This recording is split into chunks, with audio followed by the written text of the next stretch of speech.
opened week. Now 2 remain with the Junior League Softball Championship on the line. The Southeast champs from Tampa, Florida, taking on the Southwest champs from Columbus, Texas. Next.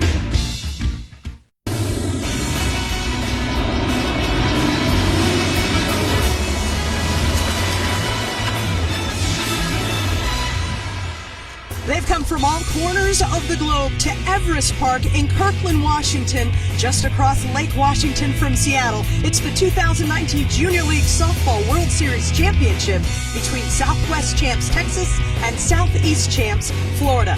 In the Junior League division, the players are all 12 to 15 years old. They play a 7-inning game on a 60-foot diamond. It's a 12-inch ball thrown from a 43-foot pitching distance. A modified double elimination format has paired the field of 10 teams down to the 2 squads squaring off for the championship today. And we welcome you to Kirkland, Washington. I'm Kara Capuano, once again paired with 2-time Olympic gold medalist Michelle Smith. Michelle, it's always an electric energy on Championship Saturday. Well, it is, because these athletes have worked all summer long to get to this single game, and both these teams are just pumped up to be here to try and win a Little League World Series. Let's talk a little bit more about these 2 teams. The Southeast champions, they're all-stars from the South Tampa and Interbay Little Leagues from South Tampa, Florida. Interesting squad, half veteran players, half younger players. Across the diamond from the Southeast champs, the Southwest champs. They hail from Columbus, Texas, and these players have all played together since they won a championship back in Pee Wee. They're seasoned vets now, looking for another title. At this point in the tournament, Michelle, some stars always emerge. Which star has caught your notice from Southeast? Well, Jocelyn Campo has just been outstanding at the third base position as well as in the circle, and she's going to get the ball in the start here in the championship game. She's had 24 strikeouts in 18 innings, so she's very strong in the circle, 300-plus batting average. She's an all-around stud athlete for this Tampa team. One thing that's been very consistent this week for the Southwest champs from Columbus, Texas, offense. 6 home runs, 3 of them coming from the player in the leadoff spot. Madison Carter has just been outstanding in that leadoff spot. She's got 3 doubles to go with those 3 home runs. She has 7 home runs on the entire summer. She has just been lights out for this Texas team. But 1 through 6, this Texas team has the ability to put a lot of runs up on the board. They are very explosive, use the long ball. They will also use short ball as well. Just a very disciplined Texas team. Look for them to put some runs up. Softball IQ will be high today in Kirkland, Washington, as these 2 regional champs square off for a Junior League championship next.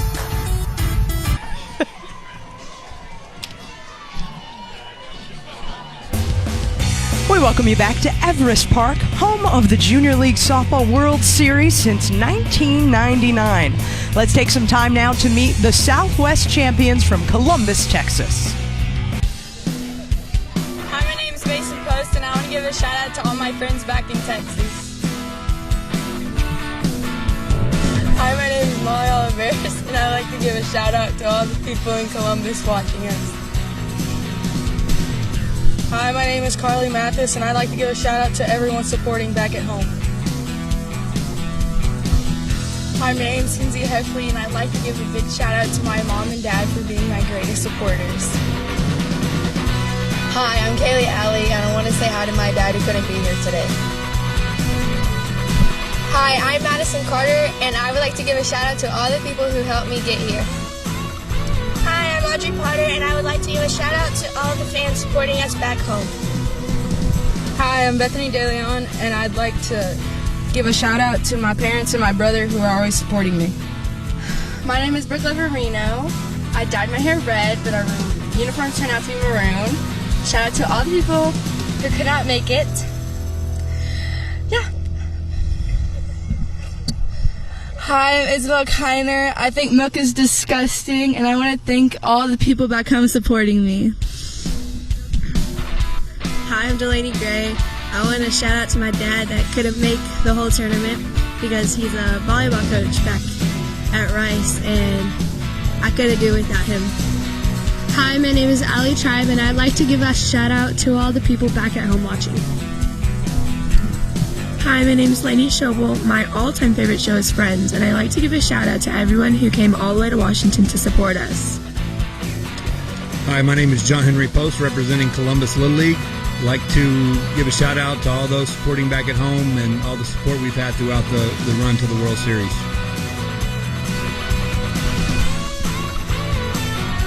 Hi, my name is David Oliveris, assistant coach for Columbus Little League. I'd like to give a shout out to all the boys from the 80s that started the C-Town Breakdown and all of those that are supporting us from Columbus, Texas.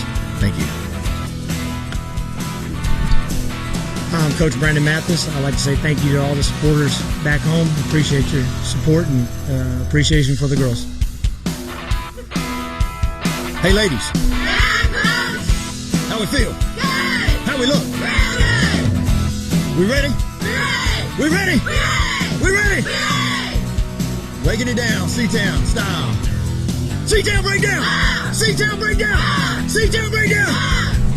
One time, Bregman style. Boom on 3. 1, 2, 3. Wow! Style at the end of the C-Town breakdown. All of the players from Southwest, Michelle, give the Alex Bregman stare after Coach Olivares leads them in the C-Town breakdown. And that's pretty much Little League at its finest. How much we get to learn about these players in a short time, and we've learned a lot about this superstar in the circle, Jocelyn Campo, as well. Well, Campo has the ability to locate pitches on the corner. She's been outstanding on both sides of the plate. Just a really leader, big leader. Her father, Matt Campo, is one of the coaches of this program, and I love the fact that she says, hey, you know what, I'm going to locate pitches. I throw a changeup, a screwball, and a curveball, and getting ahead of batters is what I need to do to win this championship game. Both these teams, Southwest and Southeast, have a pair of pitchers that they've been using throughout this week in Kirkland, Washington. Madison Carter steps into the batter's box for Southwest, and we are ready for the first pitch.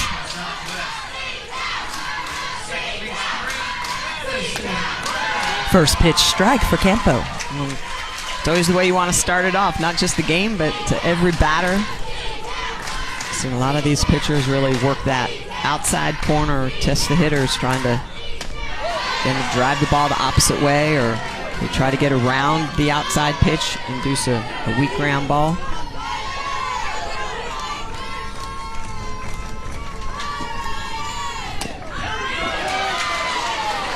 Madison Carter now down 1-2 in the count. She's doing what leadoff hitters are supposed to do, showing her teammates what Campo's going to be throwing.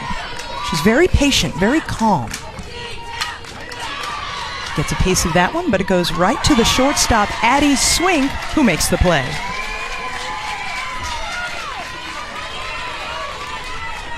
Addie Swink, the shortstop, one of the younger players for this Southeast squad. And she is definitely one of the finest. All of her veteran teammates say that she's got a high softball IQ and is mature beyond her years, as Carly Mathis steps into bat. Well, that is one of the things that's interesting about this Tampa team, is that there really is a disparity in the age differences. They've got a mature group of 7 athletes, a younger group of 7 athletes. And they talked about how that really was a challenge earlier in the summer to bring everybody together and to gel.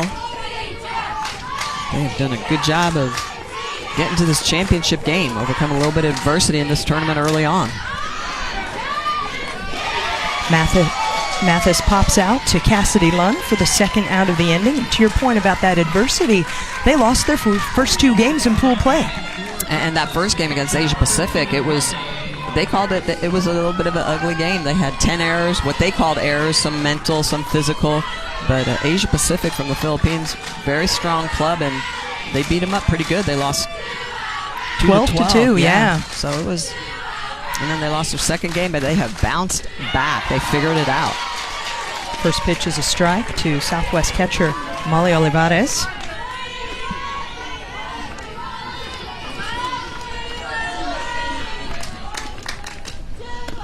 And it was interesting, too, talking with the team yesterday. They owned it. They were wearing it. They were like, yes, yeah, we were just struggling. They were like, we were nervous, and they hadn't played that way all summer, and stubbed their toe in those first 2 games, but embraced it and definitely bounced back. Foul ball down the first baseline. Oh, and by the way, they had to beat Asia Pacific yesterday to I was going to say, and that's the thing, that first loss became a rematch opportunity on semifinals Friday. Yep. I love that.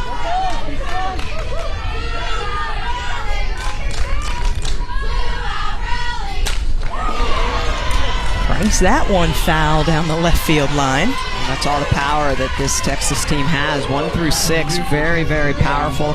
Hit the ball very hard, but this entire lineup does that. You can see the way that Molly's going to get around this outside pitch and just pull it foul, but definitely barrels that ball up. If she can let that travel a little bit deeper, she'll keep that between the foul lines. Molly Olivares has 3 home runs this summer, 2 coming here this week in Kirkland. She leads her squad with a .529 batting average and a team-leading 10 RBI coming into today's game. Another grounder to Swink. And another out. Testing the shortstop, and Addie Swink passing capably as we head to the bottom of the first.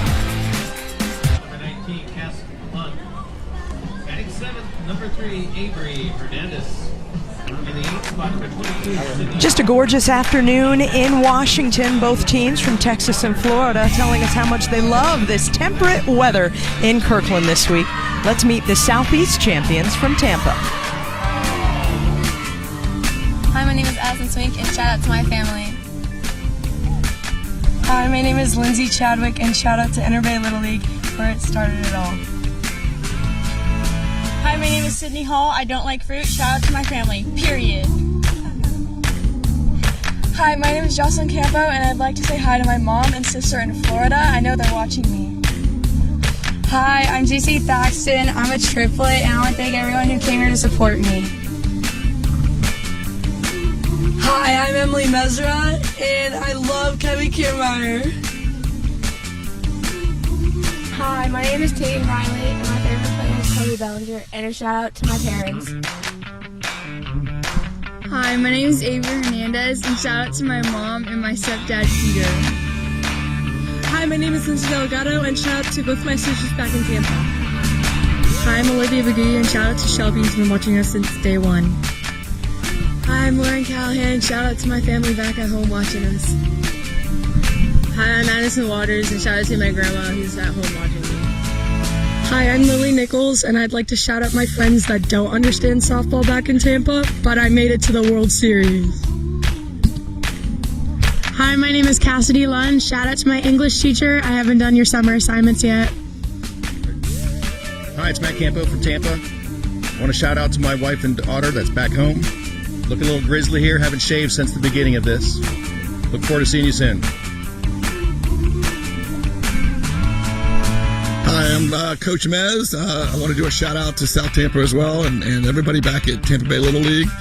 We want to thank all the support for all the families and friends that helped us get here. It's been an amazing experience, and let's go South Tampa.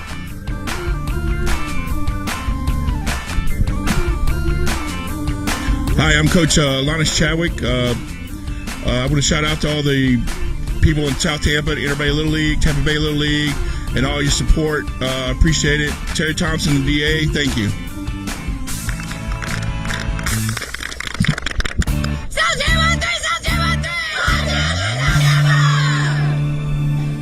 I love the personalities that you see on display, and we got to talk to first baseman Cassidy Lund and center fielder Lily Nichols yesterday, who had 2 of the more memorable answers, along with this player, Jocelyn Campo. The leadoff hitter for the Southeast is going to be the first to face Mason Post in the circle for Texas. You know, Post has thrown quite a few innings for this Texas team. Why? Because she is a definite ace. 25 innings, 20 Ks in those 20 innings. I love the fact she's only walked 8 hitters, has the ability to throw a screwball and a curveball. She says her screwball is her best pitch. And when I ask her why she loves to pitch, she's like, hey, I want to be in control. I want that ball. I want to be in that circle. So I loved her answer. Yeah, your eyes definitely twinkled after she gave that response.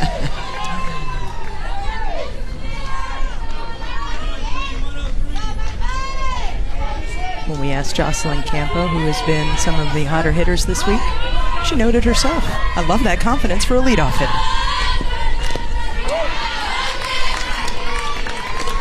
And of course, these junior league teams, Michelle, they're all all-star teams from their respective areas.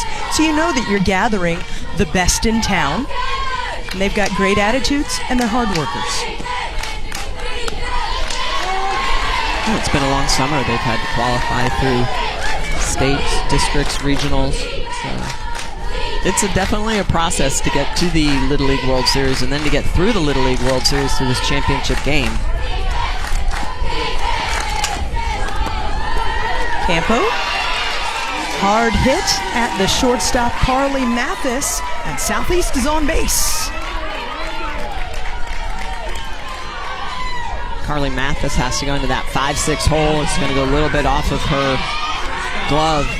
Campo gets around this ball, so it's pitch on the outside corner. It's a curveball, and Campo gets around it, pops it over to Mathis, and a nice effort, but just off the glove. Addie Swink is the batter now for Tampa. That's the small ball that you were talking about earlier that we'll see both teams employ if needed.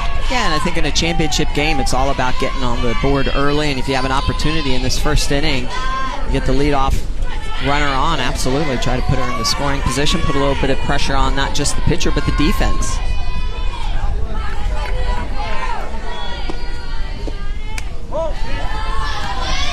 Good job by Addie Swink to pull back on that potential bunt. One of the most important parts of being a very good bunter is that you're bunting only strikes. As a pitcher, that's our job, to try to get him to try to bunt balls, pop it up. How hard is that to learn, Michelle, knowing when to be judgmental like that? It's tough, but typically after you pop up one bunt attempt, you're like, okay, I'm not going to do that again. And now she's down in the count 1-2, so we'll see what Swink decides to do here.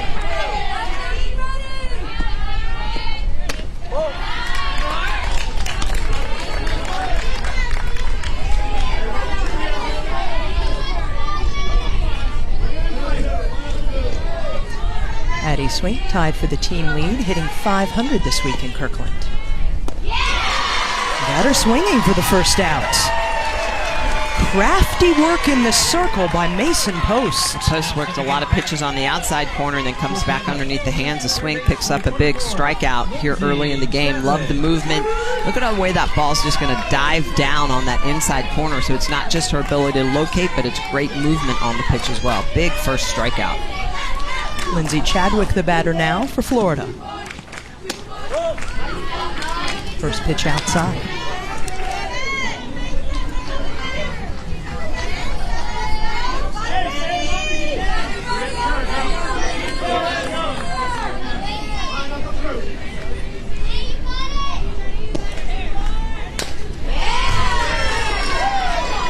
The two pitchers for Southwest, Mason Post in the circle and Carly Mathis, the shortstop, is the other pitcher they've utilized this week.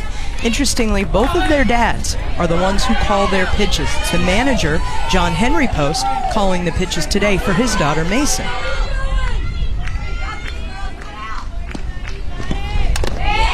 Well, both the pitchers have shared a lot of innings. It typically takes two good pitchers to get to this championship game.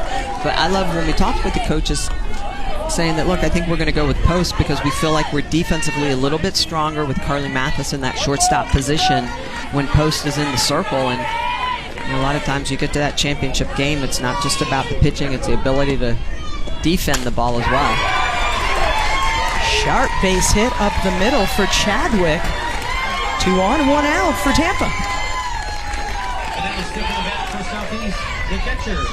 And this ball is just rocketed back up the middle. To nice location on the outside corner, slightly elevated. And Chadwick is just going to let that ball travel deep and blast it right back through the middle. So Tampa with the opportunity here in the bottom of the first inning. 11th hit of the week for Lindsay Chadwick as J.C. Thaxton is the batter now. She lays down the capable bunt to move both runners into scoring position.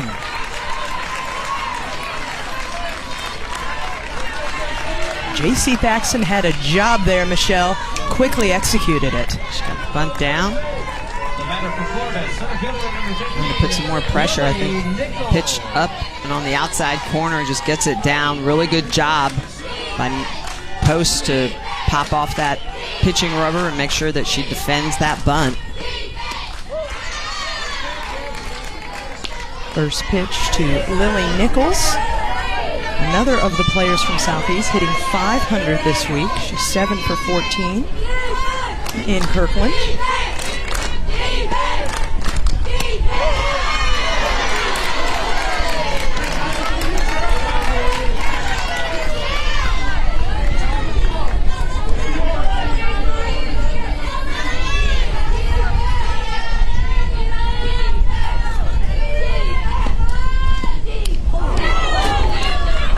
tackles, gets clipped in the left upper leg to load the bases. And now stepping in the back. Screwball on the inside corner, just rides in a little bit too much. Nichols is going to take her base.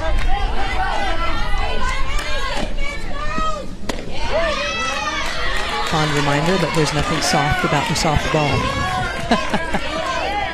Another one of those things you learn early as an athlete.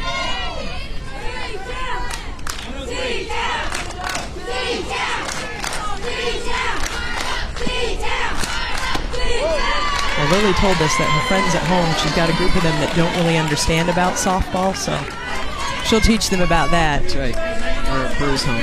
That's right. We're at Proudly. Opportunity, Cassidy Lund now. Bases loaded, bottom of the first inning. 3 RBI in Kirkland this week for Lund.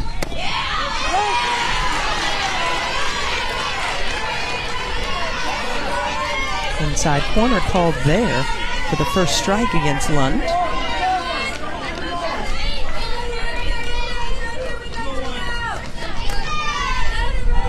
Big moment already for Florida here. Slow roller to second. The play is at first. And Texas makes it. Mason Post gets out of a jam. Bases left loaded for Florida as we're scoreless through the first inning.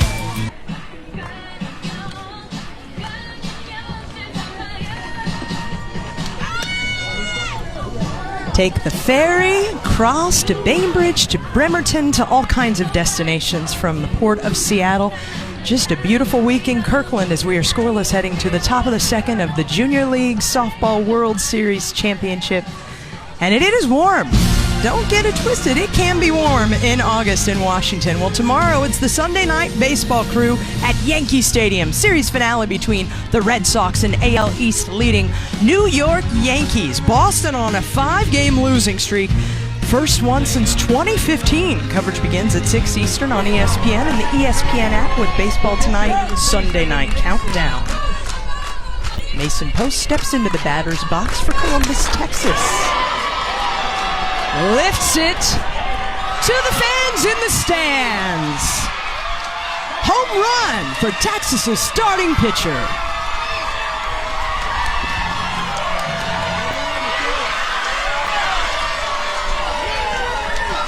It is a great celebration. Post is going to come up big time here. I love it when pitchers step up, help themselves out. When we were talking with her yesterday, she was very confident about her pitching, but also hitting a pitch left high on the outside corner. And Post immediately is going to attack this. I love the barrel angle, how the way she gets that, the exit velocity, all of it. You could see it was going to be launched the second it goes out of the park. And, of course, the fans going crazy. Texas on top, 1-0. First pitch of the inning, her first swing of the game, and good things as the starting pitcher helps her own cause. You know how you shake off a little bit of a tough inning in the circle? Like that. Exactly. Come up, get it done. Attacking that first pitch. Del Gray bounces one foul down the third baseline. Her teammates noted that Delaney Gray, she goes by Del, has been one of the most solid defenders this week. Third baseman, rock solid wall down that line. They've been strong defensively. Their offense has just been on fire this entire summer. That's the 12th home run by this Texas program this summer. So they have been swinging a mighty bat, not just here in Kirkland, all summer long to get themselves here. I love the fact that they're aggressive.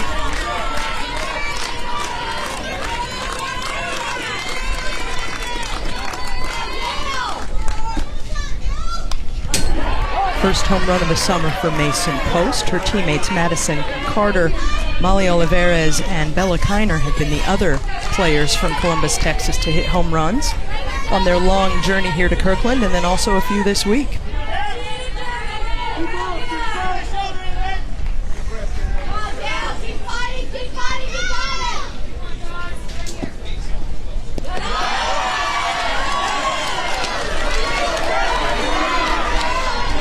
Del Gray is the one player on this team that likes the Texas Rangers. Columbus, Texas is mostly Houston Astros country. She's going a different way with it. Yeah, they were funny when we were talking about this. They're like, yeah, we'll keep her on the team even though she's a Rangers fan. It was pretty hilarious. It was. Well, knowing that she's been unstoppable at third base, and if you've seen the trajectory on a couple of foul balls she's had here, I'd say they'd keep her too. Yeah. She hits the ball hard, and she draws a walk. Third walk drawn by Del Gray this week in Kirkland. First walk issued by Jocelyn Campo in this game.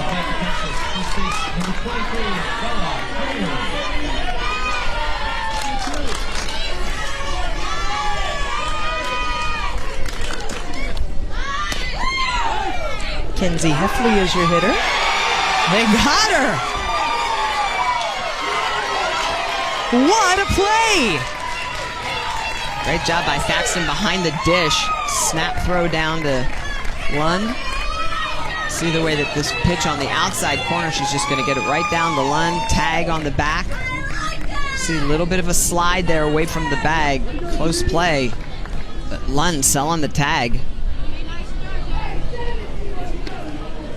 First base umpire Greg Ramos did not hesitate making the call. And of course, manager John Henry Post comes across the field, wants to state the case for his player, but the result is the same.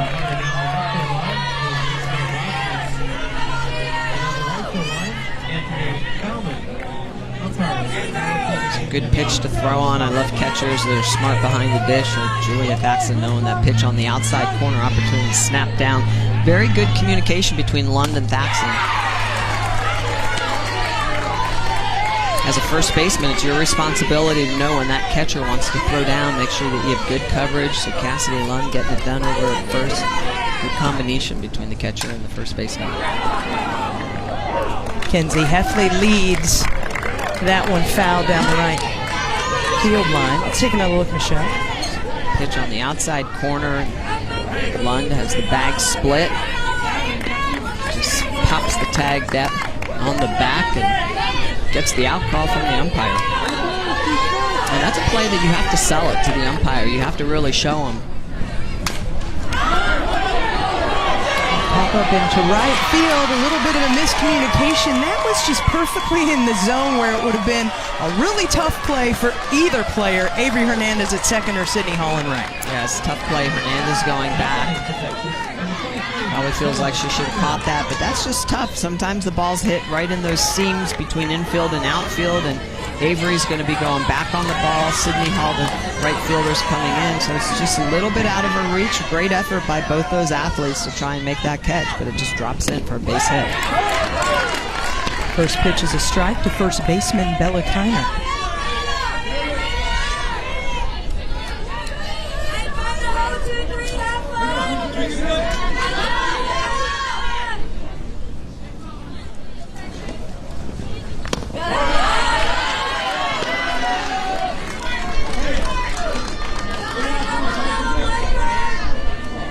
Mason Post led off the inning with a solo home run. Delaney Gray got on with a walk but caught stealing. Now Kenzie Heffley at first after a single. Snag! Incredible play by Lindsay Chadwick to catch that ripped line drive from Bella Kiner. Can't get the double play, but wow, we've heard great things about both of the pitching third basemen, Lindsay Chadwick and Jocelyn Campo in the circle, and now we've seen it, Michelle. The pitch on the outside corner that has just gotten around. I love Chadwick. Perfect position, is going to bring that ball in, immediately fires. Bethany De Leon, first pitch swinging, and swing to Lund for the third out of the inning. But Texas is on the board, courtesy of a solo shot from their starting pitcher, Mason Post. Mason Post getting it done and gets Texas on the board. They're up 1.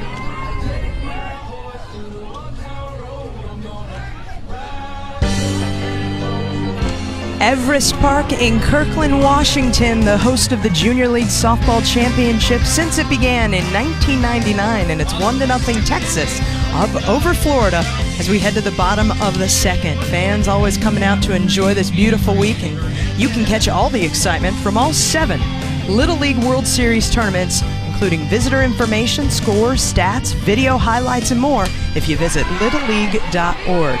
First pitch switching for Avery Hernandez. And Bethany De Leon makes the play for Southwest. The batter now for Southeast, right fielder, number 22, Sydney Hall. Sydney Hall, the hitter now.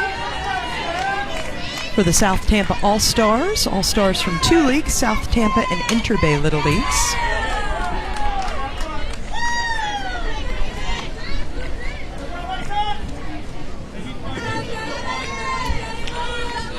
Florida really has a proud tradition here in Kirkland, Washington.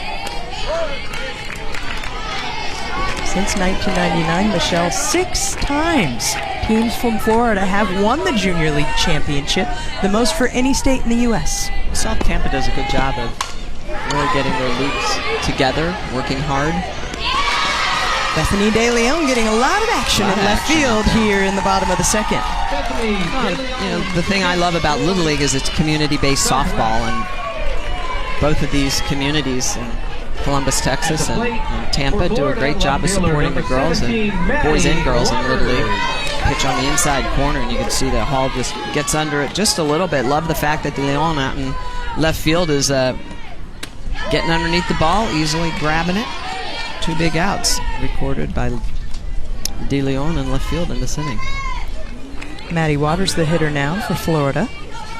But both these communities, Texas does a great job as well in the Waco area. A lot of their communities are very strong in the Little League front, getting those communities get together, and parents coaching their daughters and their neighbors' daughters and representing at these Little League World Series.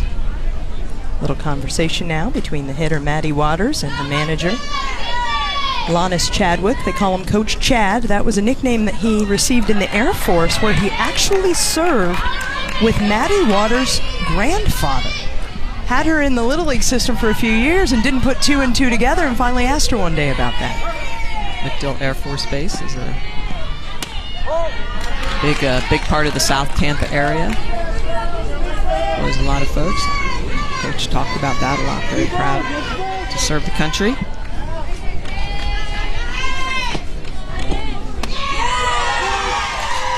Again, he's the manager, but they call him Coach Chad, and he's a retired Master Sergeant for the U.S. Air Force. Thank you, sir, for your service.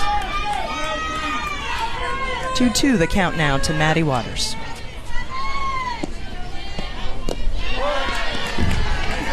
A lot of patience demonstrated by the number 9 hitter here, Michelle. Well, that's what you want to do. Number 9 is like a second leadoff. You get on base and try to make something happen. Big part of the game. You see it at the collegiate level, international level. And 7, 8, and 9 get on base. You're usually stirring the pot. A slow roller. Waters with that long stride, but she can't beat the throw. Excellent infield work for Columbus, Texas. 3 up, 3 down. Texas up 1-0 through 2. Carly Mathis getting it done. The shortstop charging in, throwing on the run, picks up the 3rd out of the inning.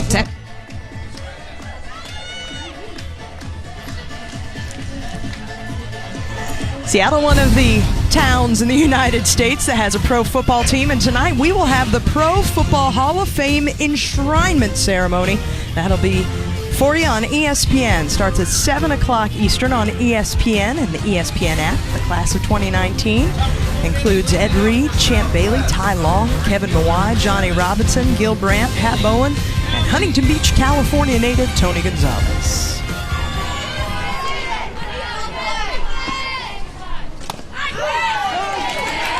First pitch is a strike to Kaylee Alley. Seattle, a city that truly loves its pro football team, the Seahawks.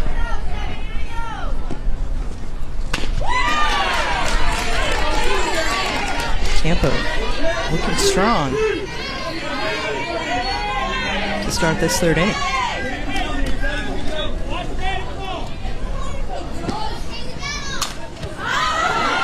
Alley gets under that one. Good communication between Campo and Avery Hernandez as Hernandez charged to make the play. So important at every level to make sure you're communicating with your teammates. When the ball's up in the air, call for it. For Southwest, now Hernandez, the second baseman's going to be coming in. And Campo is a pitcher, moves around a lot, plays third base as well, but I love the fact that both of them talking about it so that Campo knows that she can peel off that so Hernandez can make the catch. That's the Madison Carter we've expected to see. Eye-popping offensive stats this week for number 8 for Columbus, Texas. Hitting .435 coming into the game. In that leadoff spot is aggressive pitch located outside and up. And what does she do? She takes it immediately, is going to barrel it up, punch it right back onto the green. This Texas team very aggressive early in the count. Harley Mathis, the batter now, and about Madison Carter, the leadoff hitter. She said she gets us fired up. When she does something in that leadoff spot, it really injects some energy into the top of the lineup, which has been so effective all week 1 through 6 for Texas. Well, it's interesting because her coaches were talking about her. When you watch her practice, she doesn't hit home runs. She doesn't really hit for a lot of power. She barrels up the ball very well. But she has been on fire this summer. 7 home runs on the summer, 3 of them here, 3 doubles as well. So she's been using a lot of power numbers to get the job done here at this Little League World Series.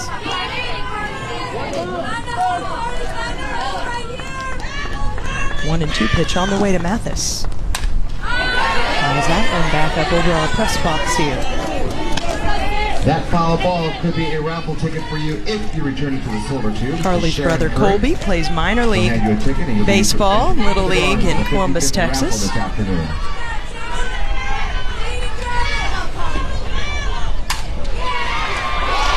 Tests the second baseman, Avery Hernandez. The ball rolls up her arm. Carter gets to third.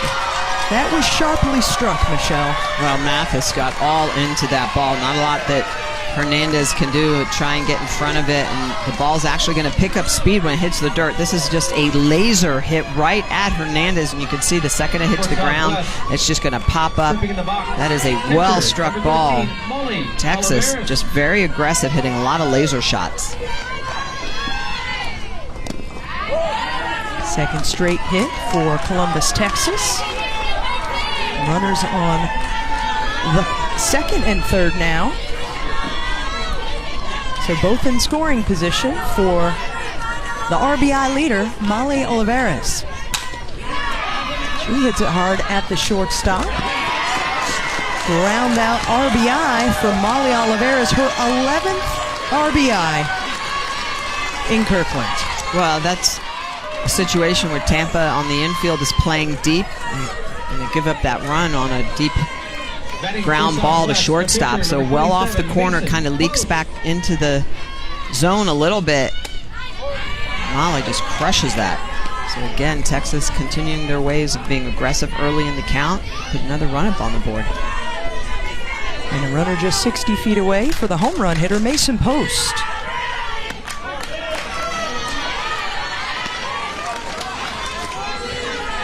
Probably hear the energy coming from the Southwest dugout. This team is all personality. They've got all the chants all the time.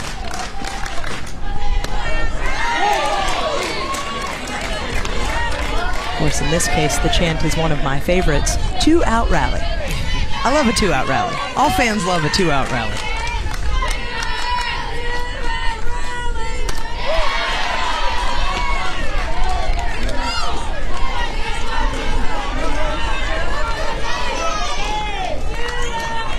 Hitters count now to Post.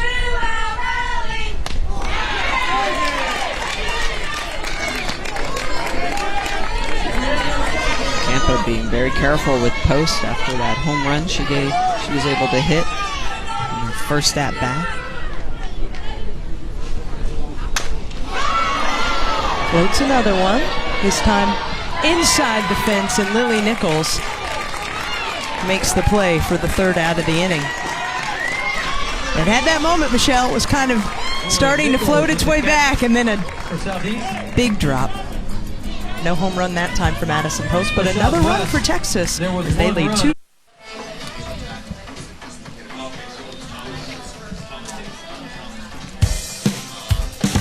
It has been a busy week here in Kirkland, Washington, and one of the highlights certainly came on Thursday morning.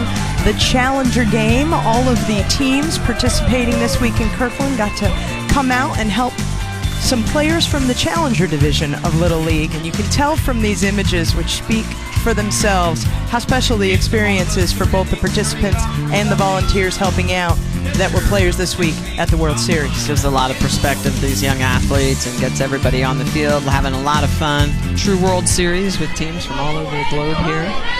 Philippines, Canada, Italy. It's back to the top of the lineup and an opportunity now for Florida to recover, regroup. Second time seeing Mason Post now for Jocelyn Campo and all the hitters behind her.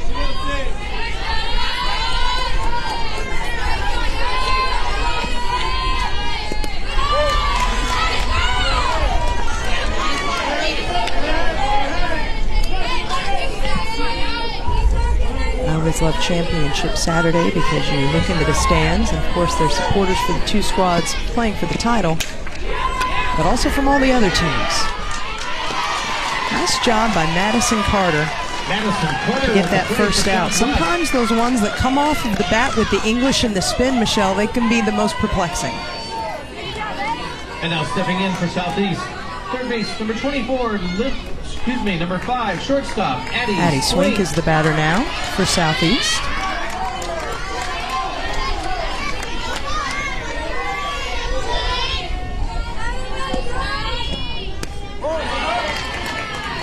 You mentioned the 10 teams here this week in Kirkland, Michelle, and I always like to take a little opportunity to give a shout out to some of those teams.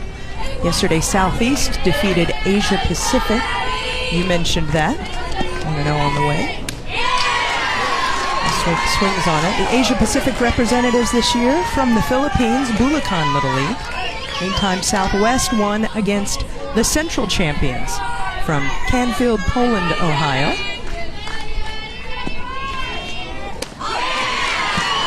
Swink now trailing 1-2 in the count. From Canada, we saw them in the Challenger video. The Elnora Eagles Softball Little League out of Elnora, Alberta.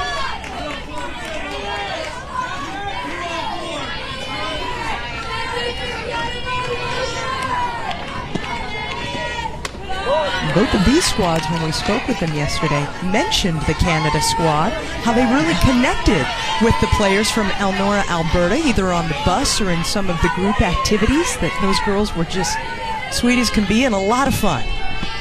A lot of friendships formed over the week. These young ladies come from all over the globe and get to compete against each other, but get to hang out and have a really good time together. So there's Canadian athletes in the stands. A couple of them. Yeah. The whole section, as a matter of fact. Swink strikes out. Second out of the inning for Mason Post and second strikeout of the game for her. And now for Florida, love the fact that Swink is Lindsay Chadwick. There's 21 strikeouts on the tournament. There's that snap throw down. That pickoff there. A little bit of a lead ahead as J.C. Thaxton is on deck. Lindsay Chadwick. Wow! Drilled it to the wall and left. How about a stand-up double for Chadwick? There's a two-out rally for you. Well, and that's exactly what this Tampa team needs. They have to have the ability to stay positive and come back in this tournament, in this game, and they've been able to do that. Love the fact that Chadwick is going to get this double here with 2 outs. We mentioned earlier that this is a team that dropped a couple of games early in this tournament, came back to make this championship game. Well, another situation where they're going to have to try to come back, and Chadwick showing, hey, we can get this done. Big double off the wall.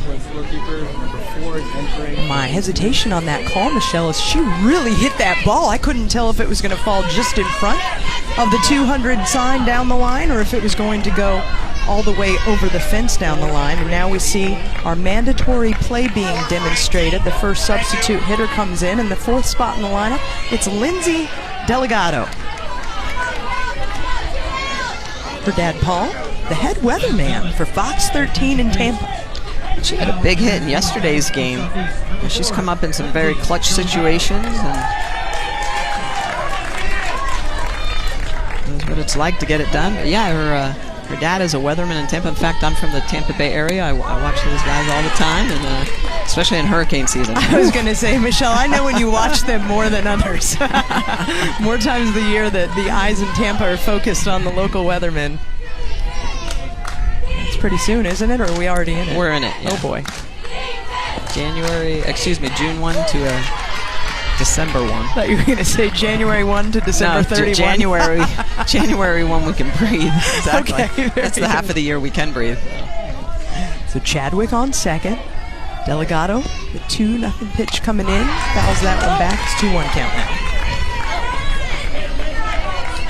I love Lindsay Delgado because of the way that she helps the scoring and the coaches. She keeps score in the dugout. Very smart. Helps the coaches track other teams at bats. She's like instead of a player coach, a player statistician. A little computer in the dugout for them. It's fantastic. Hey, that's a big part of the game in baseball and softball. It's all numbers, statistics. Mathis gets the third out. Carly Mathis to Bella Kiner to stave off the scoring threat. It's 2-0 Texas. And we're through 3 innings in the Junior League Softball World Series.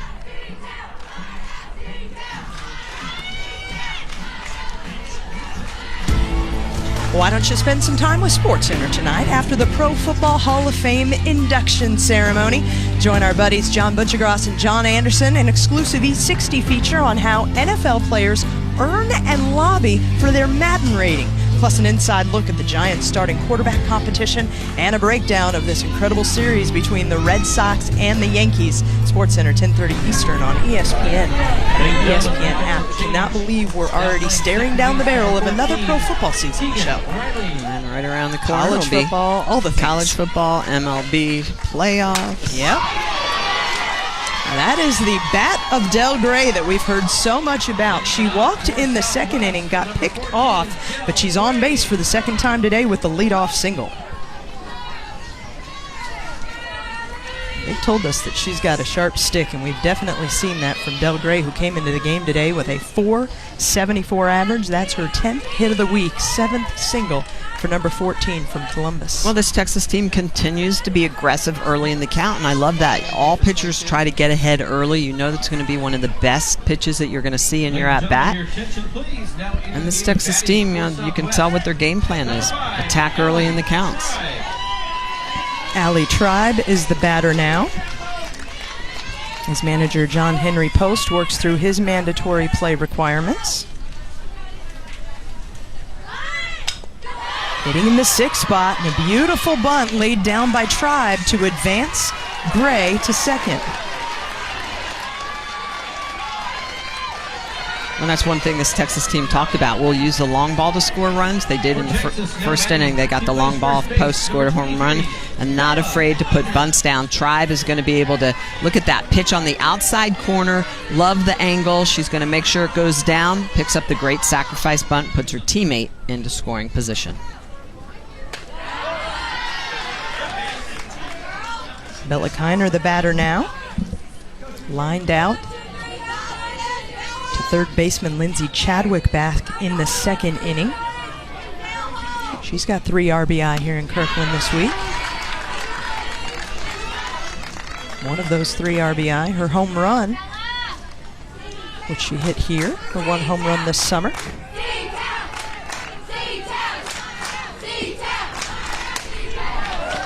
She wants another one.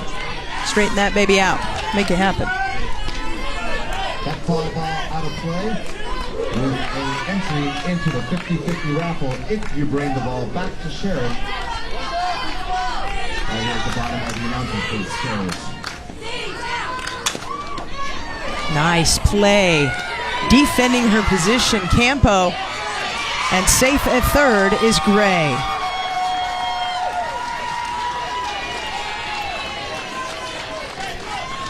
Excellent defense in the circle for Campo. Good job by Campo to knock this ball down, and she takes a look at the runner, but is going to spin all the way around to first, pick up the out. Good job by Del Gray to go ahead and advance to third.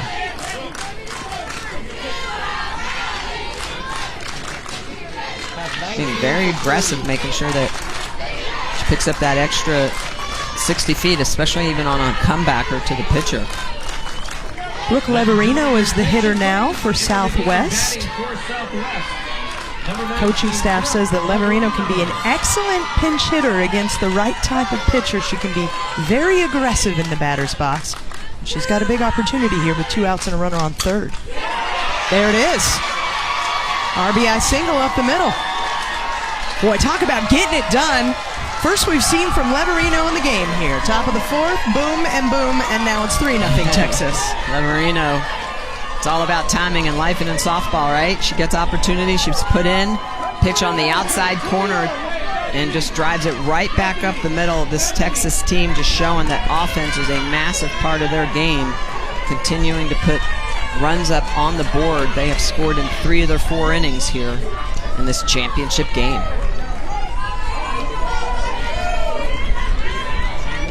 Bethany De Leon re-enters in her 8th spot in the lineup to run at first. Leverino comes in, RBI single. Thank you, ma'am, your work is done. And Lainey Schobel is now hitting in the 9th spot. Friendly reminder about the mandatory play rule here at the junior league level. If a team has 13 or 14 players, which both of these teams do, the manager must make sure each player bats once. And this is what I love about Little League Softball. Again, it's one of those rules that is inclusive. Kids don't sign up to sit on the bench. They sign up to play and participate with their teammates, and mandatory play is just a way of making sure that all the kids have that opportunity to actually step on the field. Heard that unique pop of natural sound in the background of the microphones. That would be the Blue Angels flying overhead.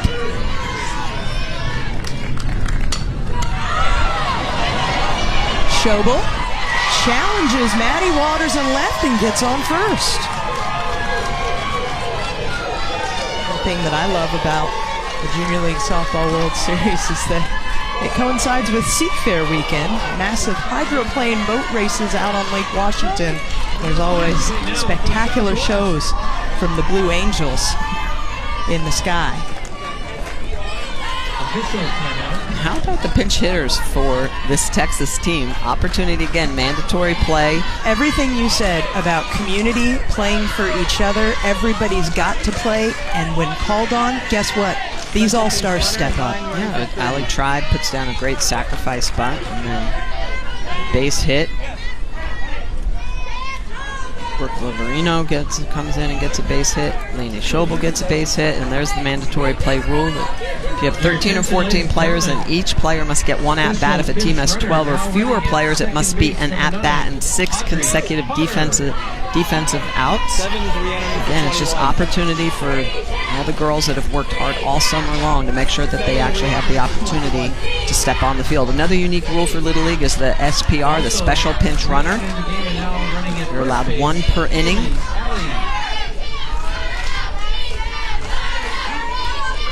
So we've now got Audrey Potter, the special pinch runner, at second. We've got Kaylee Alley running at first. She has subbed back in her spot in the lineup after Lainey Schobel got the hit. And we're back to the top of the lineup, and Madison Carter off the wall. RBI double for Carter. Runners on second and third. Texas leading 4-0.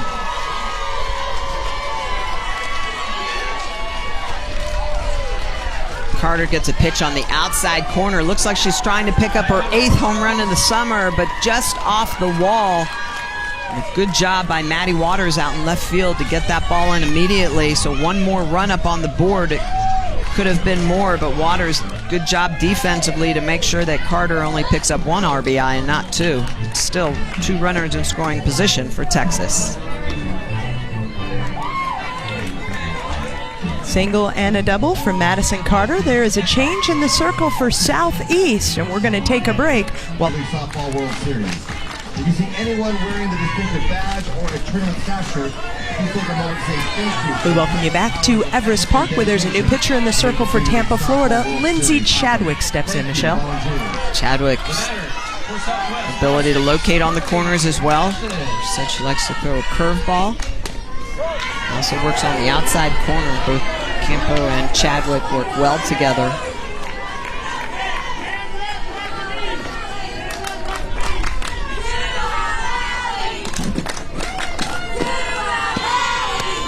And there's the changeup. That's one of the pitches that I think is going to be so important to continue to use against this Texas team. Campo didn't throw a lot of changeups. Chadwick will. And when that changeup is on, she uses it with that curveball in the outside corner. She can be very effective. And, you know, we talk about it all the time, Kara. It doesn't matter if it's Little League, you know, if it's youth travel ball, college ball, you have to be able to change speeds. And Chadwick has been very successful doing that this week here at the Little League World Series. Patient at bat for shortstop Carly Mathis. She had a single in the third inning. Comes into this game with 6 RBI here in Kirkland. And a chance for a pair more with 2 in scoring position. Fouls that one back. Oh, almost got to it. Been so impressed with the play by catcher J.C. Thaxton. She had to pick off in the second inning. Her manager warned, don't run on her. That's what Lannis Chadwick says. Thaxton, you can see just the way that she's going to pop up, immediately knows where that ball is going. Love the fact she gets that helmet off. Great effort. Moves very well behind the dish. Mathis with the grounder. Swing gets to it. And Mathis runs it out. RBI infield single for Carly Mathis. Slow developing play, and that's why you have to hustle down that line. Mathis does just that.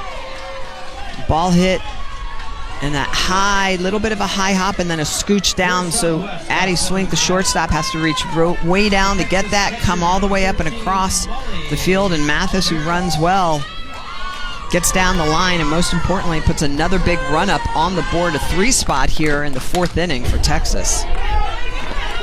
Still with runners in scoring position. Molly Oliveras with runners on the corner. She had an RBI ground out to short back in the 2nd inning. The RBI leader for this Columbus, Texas squad.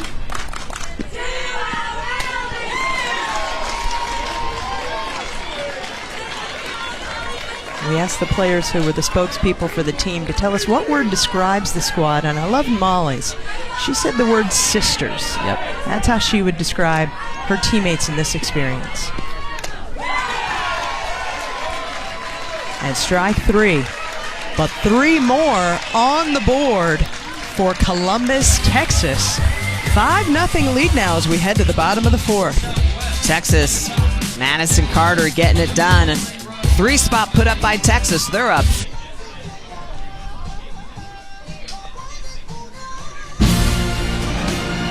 Beautiful shot of the Space Needle, and a great time to remind you that our Sunday night baseball crew is at Yankee Stadium, one of the best rivalries in Major League Baseball. Series finale tonight between the Red Sox and AL East leading Yankees.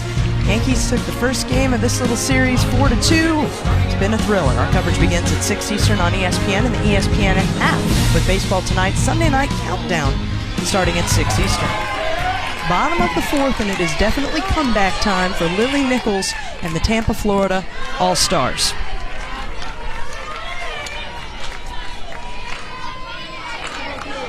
We talked about talking to player spokespeople about words for their teams. I love what Nichols said about the South Tampa All-Stars. Her word is marvelous. And by marvelous, what she means specifically is that she said this team is a lot of people, young ladies from different backgrounds, different age groups. They've clicked so well. One of the best teams she's ever been on, and she wouldn't want to have had this adventure with anyone else. Well, that's what's so special again about community-based softball or baseball, and the Little League, does just that. You're playing with your neighbors, you're playing with folks that live in the same community as you. You see them at schools potentially, or maybe you play against the school across town, but there's a lot of familiar faces, and these kids end up spending the summer together, and it makes for a memory they remember for the rest of their lifetime. Even a lot of the coaches, they talk about when they played Little League and their memories of playing with their neighbors and their communities. All three of the coaches for the Southeast Region champs played Little League baseball.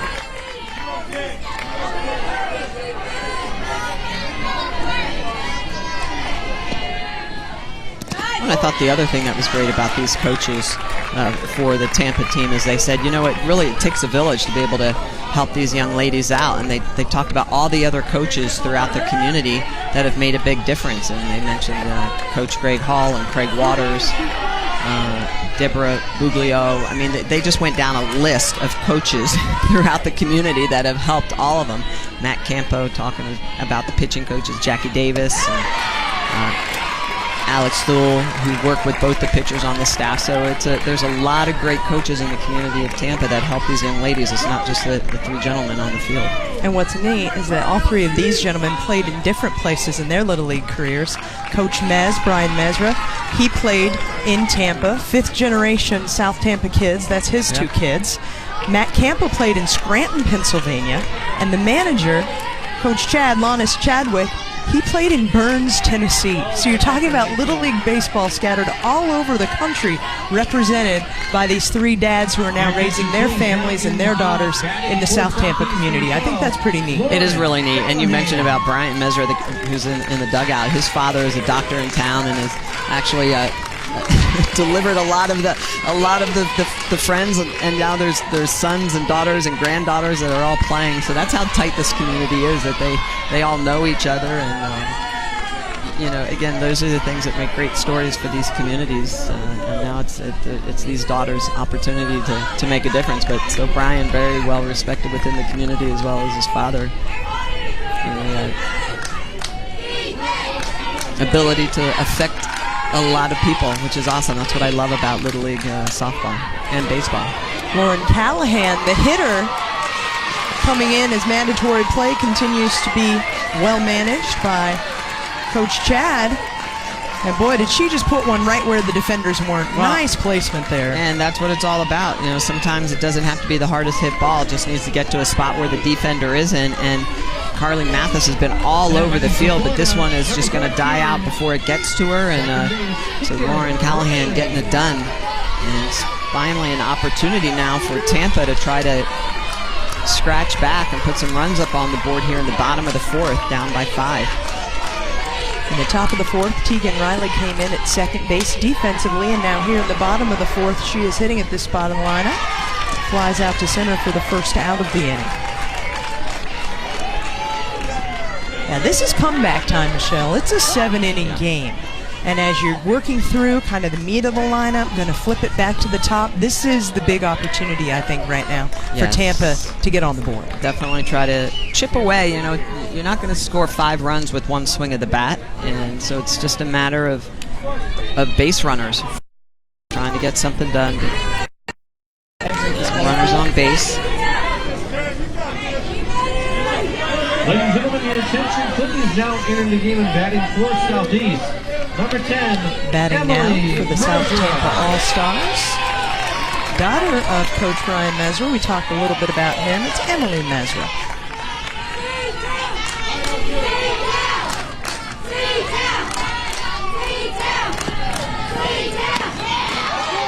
First pitch, a strike. Coach Campo calls Emily Mezra the social butterfly and connector of this team. You got to have one of those on every team. You have to have the ability to. They're the glue. That's right. Coach Chad tells her she runs with a posse. He said she's always got 3 or 4 teammates around her. She keeps everybody loose. Her brother Finley plays minor league, Little League baseball. I mentioned her dad played for Tampa Little League, so they're a Little League family. Fouls that one off.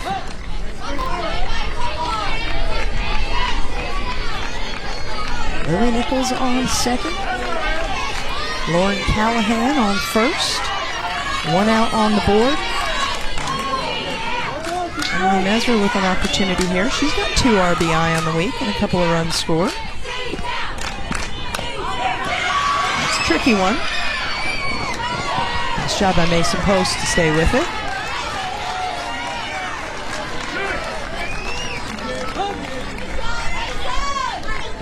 Michelle, you were a pitcher. When you see one of those kind of come off of the bat, it's rolling a little bit slow, it's bouncing high, what is going through your mind as was going through Mason's just then? Get to it and get an out. And that's really what your focus needs to be. Get it in your glove first and then look to get it over to first base as quick as possible, especially with runners on base. You're just looking to pick up an out. That's really a ball that's hitting a spot where you're probably not going to get a lead runner, so going to first base and picking up the out. Outstanding effort by Post.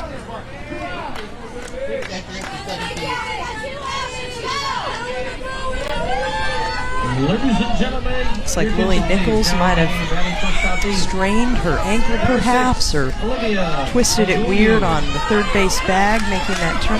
Maybe right there, hard to identify, but she's shaking that off, and now hitting in the 9 spot in the lineup, number 6, Olivia Baguliu.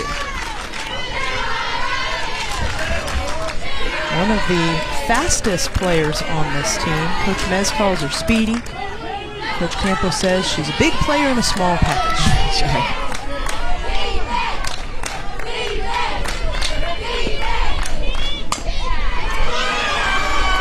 Mathis goes off the heel of her mitt. First run is on the board for Tampa, Florida. Buglio with a lot of speed getting down the line. And that's really what it's about when you're in a situation where you've got runners in scoring position. Put it on the ground and get down that line. Immediately just takes off. And Mathis, good job trying to get in front of it. Little bit of a bobble. So Tampa finally plates a plate. It's 8 run and puts one up on the board. Baguliu took that opportunity to make her way to second base with the ball getting away from Molly Olivares. She does run She's very fast. well. Yeah. And, both these teams are smart, and they've got coaching staffs that are locked in. We know they spent a good portion of last night scouting. The speed of Baguliu did not in any way surprise the Southwest players. They knew number 6 was the speedster, typically used the primary special pinch runner for the South Tampa All-Stars. I love the fact that this Texas team is not panicking. They know they've got a couple runs to give up. They still have a 4-run lead here in the bottom of the 4th inning.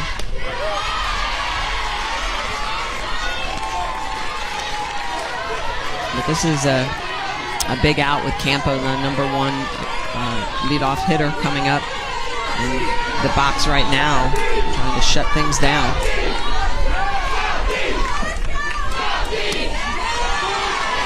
In there for a strike. 3-1 the count now. We've seen a lot of runs scored in this game with 2 outs, Michelle. Yep.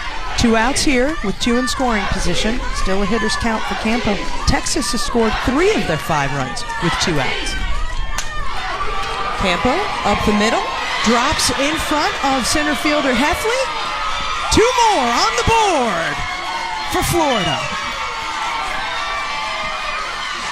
Jocelyn Campo in that leadoff position, coming up with runners at second and third, knowing she needs to get it done. And you're right, this has all been about 2 out hitting in this game, and Campo saying, hey, we can do this too. Pitch that's slightly elevated, and she's just going to get on top of this ball and drop it into the green, puts it right in front of Heffley, the center fielder, and there goes Buglio from second base, that little speedster coming around.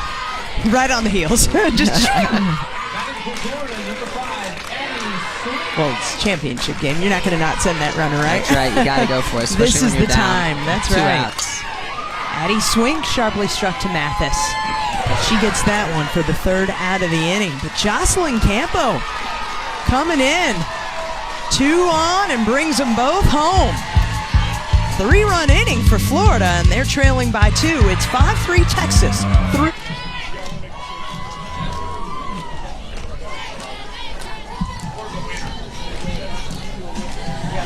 Some more of the teams that have been here this week. The East Championships from Havistraw, Nanuet, New York, dancing in center field. Texas with a 5-3 lead over Florida. A little reminder about how these 2 teams got here. The Southeast champions, they're from Tampa, Florida.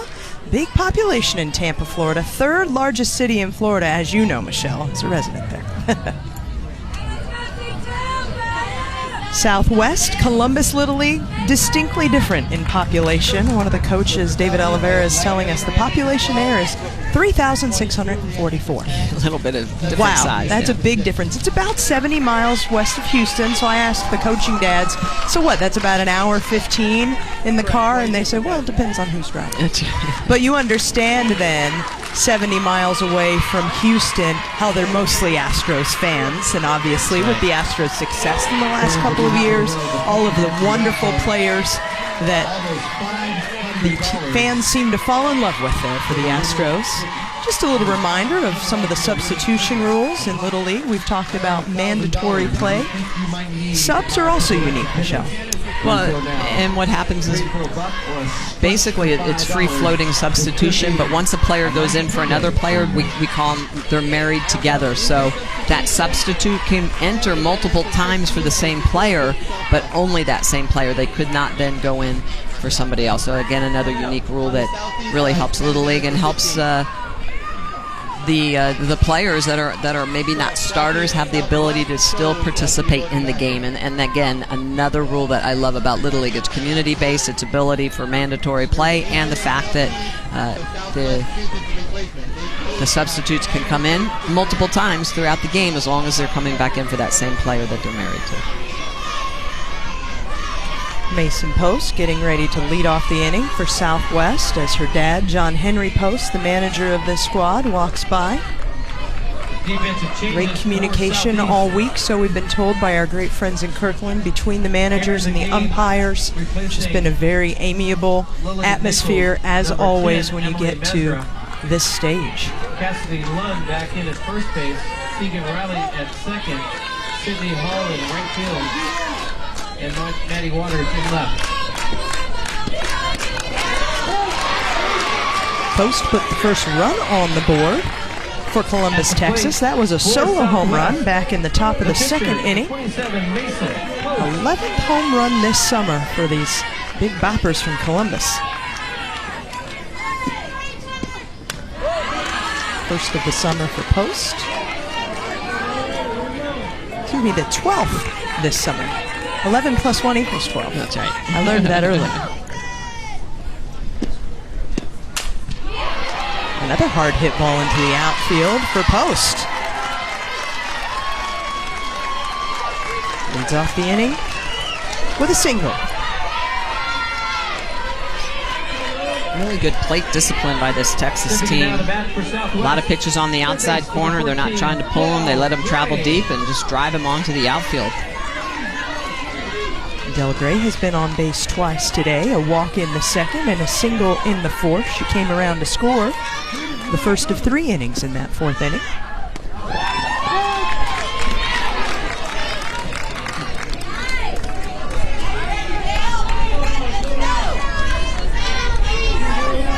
Coach Mathis says that Del Gray has a great sense of humor. She's just a joy to be around. Couple that with the fact that she's a pretty powerful hitter, and that makes a wonderful all-star teammate for these players from Columbus, Texas.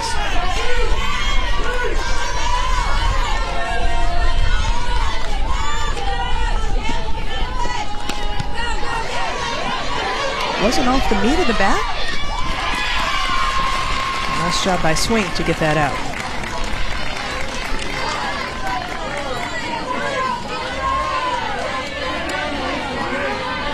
So Mason Post is now in scoring position after that ground out from Del Gray. As Kenzie Heffley steps into the batter's box. She had a single back in the 2nd inning.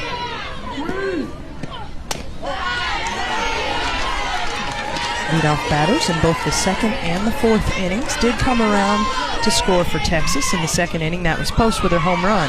Back in the 4th, it was Del Gray. Inside. Rolls away from Baxton as Post gets to 3rd.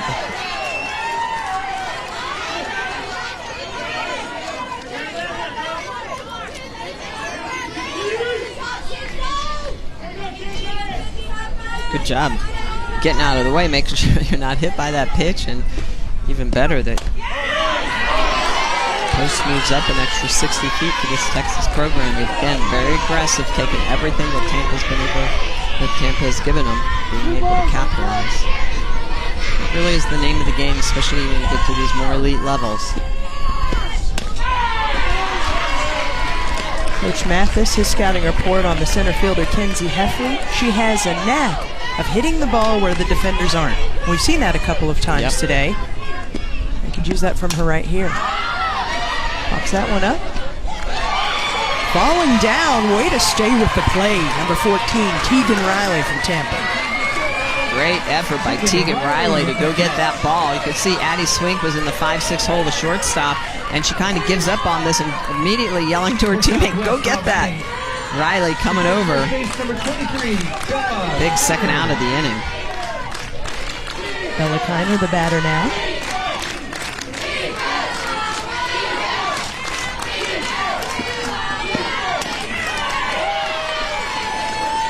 Coach Mathis says that Kiner's a bit of a perfectionist when she hits. If she's having some trouble in practice, she'll just keep hitting until she feels like she's ended on a good note.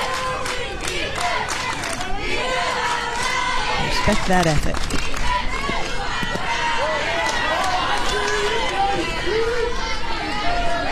I think that's a big part of hitting, is you always want to get in the box feeling good. You always want to leave the box feeling good, when especially at practice, because it carries over into games. Confidence is a big part of this game, baseball and softball.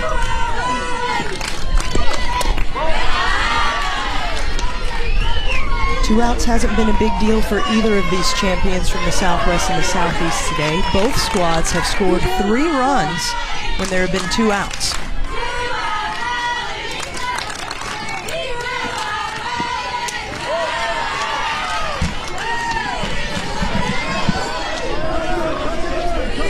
These regional champs coming into Kirkland with undefeated records until they got here. 3-1. How's that one back? It's part of the name of the game. You get to the World Series, you know you're facing the best of the best, and you have to be resilient. You know, you might drop a couple of games, and that's what this Tampa team did. They dropped their first 2 games and started on a roll, and look where they are. They're here in the championship game. Opportunity, down by a couple, but still overcome a lot of adversity this week. Kiner draws a walk.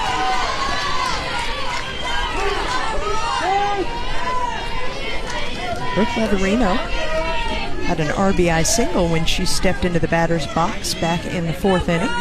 So they're going to give her another look at it.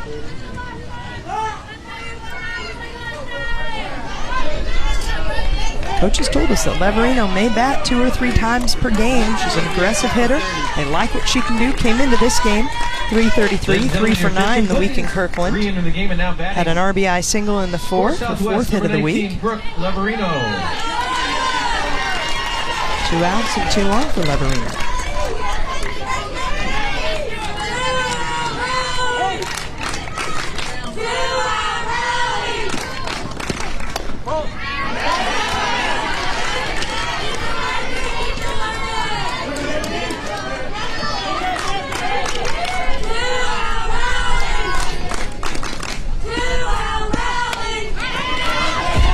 Two-out rally chant again coming from the Southwest dugout.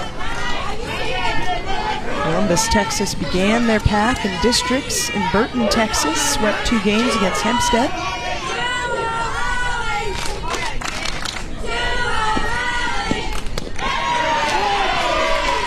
1-2 now. Then they went to sectionals, which were also in Burton, Texas. Beat Smithville twice and Brazos County in that event. From there to the state tournament in El Campo, Texas, where they beat Jasper and Cueto twice, and then on to regionals in Isleta, New Mexico, where they went 4-0. Lead to this moment. Big strikeout for Lindsay Chadwick to leave 2 on. Tampa still fighting. Keeps Texas from scoring in the top of the 5th. Lindsay Chadwick using the changeup, her 2nd strikeout of the afternoon. Chadwick with the changeup, picking up the big strikeout for Tampa.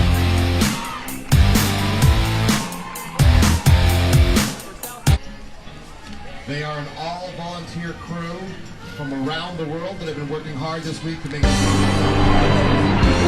We welcome you back with a look at the Blue Angels. We heard them earlier. This is some of the great maneuvering and shows that they do as part of Seafair Week here in Seattle, Washington. 5-3 as we head to the bottom of the 5th. Mason Post with a home run for the champs from Southwest. And Jocelyn Campo has been great. A big 2 RBI hit in the last inning, a 3-run inning for Tampa, the champs out of the Southeast Regional. And this is again a big opportunity, Michelle, for South Tampa to keep chipping away, maybe try to take a lead. You've got Chadwick, Thaxton, Nichols in the lineup, 3, 4, 5 hitters. And it's go time here, bottom 5. Tampa should be feeling confident after putting that 3 spot up at the bottom of the last inning. Trying to continue to ride the momentum. They kept Southwest Texas off the board in the top of the 5th. Chadwick into the mitt of Mathis. Ground out to lead off the inning. First time she hasn't been on base today after singling and doubling in her first 2 at-bats.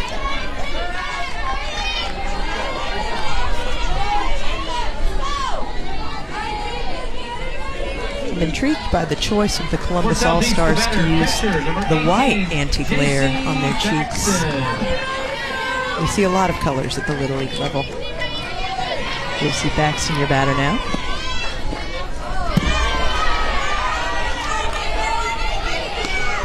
Thaxton mentioned in the introductions she's a triplet.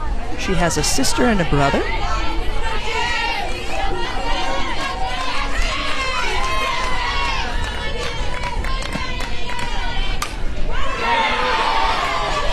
And she can go the other way with it too. Thaxton with a nice piece of hitting, driving that ball the opposite way. How about the effort by Allie out in right field? So pitch on the outside corner. She just slices it the opposite way. Really good hitting. And look at the effort, almost making the catch. Kaylee Allie out there in right field. Great effort. Just trickles out of her glove.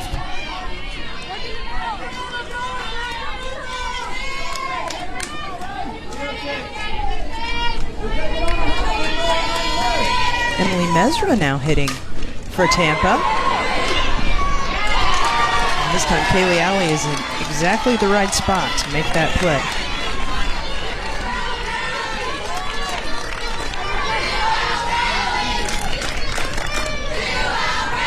Cassidy Lund, the batter now.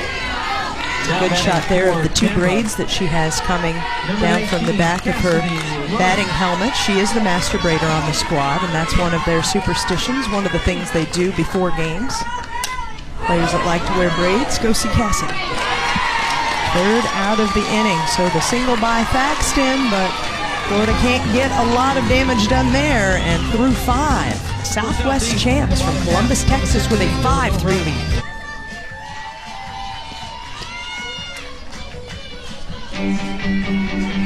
It's a week of fast pitch and pageantry in Kirkland, Washington. The opening ceremonies of the 2019 Junior League Softball World Series Championship. That happened on Sunday of last week as you see the teams parade in, an opportunity to talk about the other regional champs who made it here.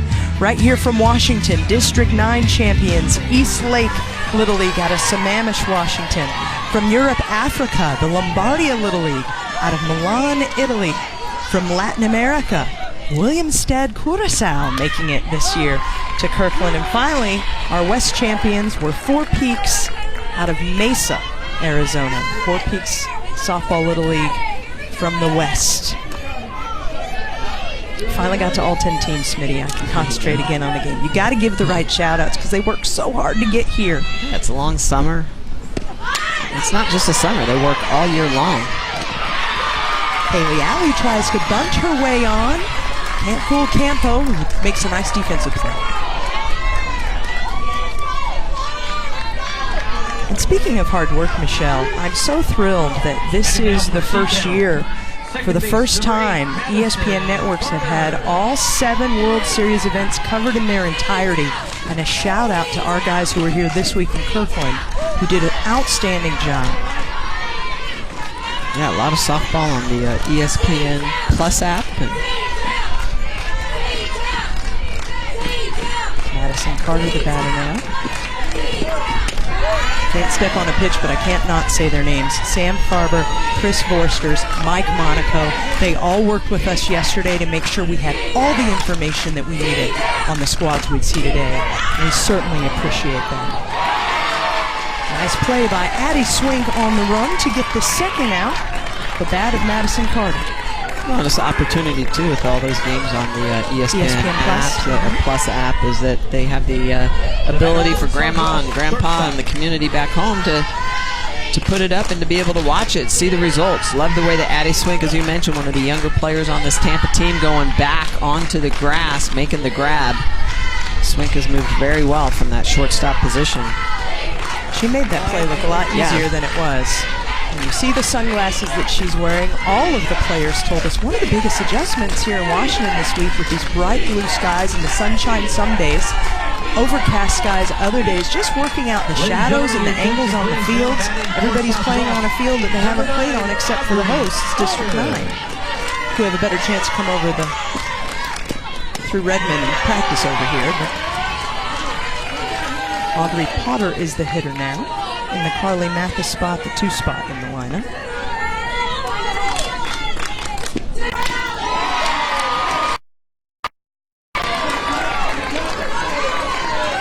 Potter has a hit this week. She's 1 for 6. Spent some time as the special pinch runner, and we saw her do that earlier in this game.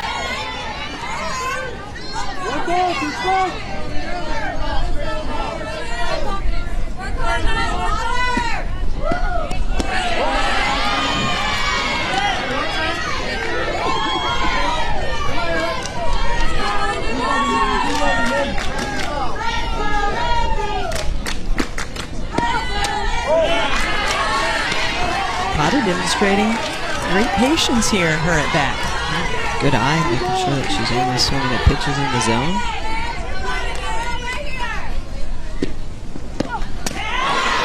And you kind of knew on full count that Chadwick was ready to just get out of this inning and get her teammates back into the batter's box. Chadwick getting it done. 3rd strikeout of the afternoon. Lindsay Chadwick coming in on a full count. Pitch up in the zone, picks up that 3rd strikeout of the game. Final out of the inning. Tennis.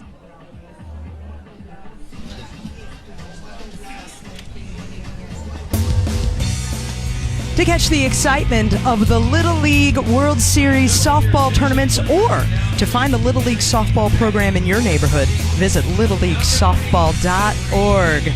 Latin America champs from Williamstead, Curacao, Canadian champs out of Elnora, Alberta, Canada. Everybody here to support these 2 teams playing for the 2019 Junior League World Series Championship from the world of softball.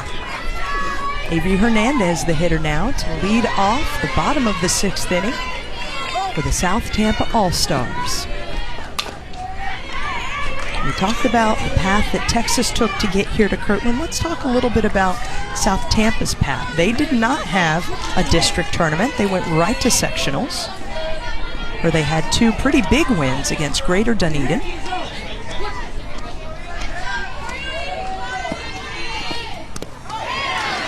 And 2 now to Hernandez. Then from sectionals, they went to state, where there were 6 teams in total.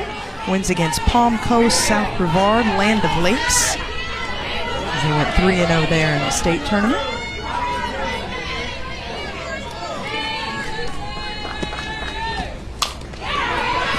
Hernandez rolls one at Carly Mathis.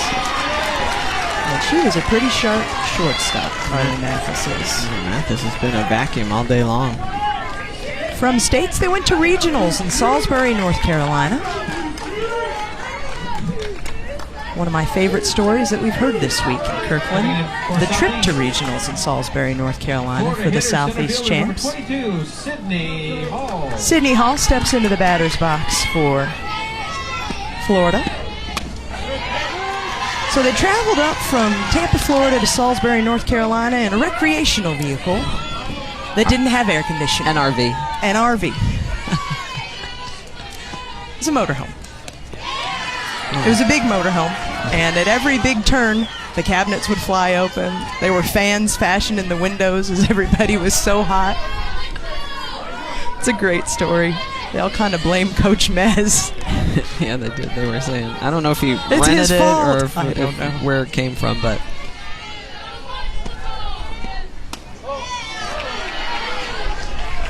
the great part about it is that I finally looked at them as the players were whining about it, and I said, ladies, you're growing up in Tampa, Florida. Yes. If you were a bunch of girls from the great Northeast, say Maine or Rhode Island, I'd feel bad for you, but you're used to that heat. and humidity. Yeah. Yeah, they were laughing about it. They said, yeah, that's true. It can get pretty humid up in North Carolina as well, though. So. Oh, you don't have to tell me. Coach Mez will never live down the infamous RV story. Yeah, the coaches for were regionals. poking fun at him. It was a cute story. Sydney Hall. Nice play there by Madison Cartner, but it was at regionals where they really had their first test in the first game against Tazewell, Virginia, a 3-2 win that went to extra innings. And the coaching staff said that was where the team really grew up. They got tested, they played together, they won that one, then went on to beat a team from West Virginia, a team from Georgia, and Tazewell, Virginia one more time to earn their trip here to Kirkland.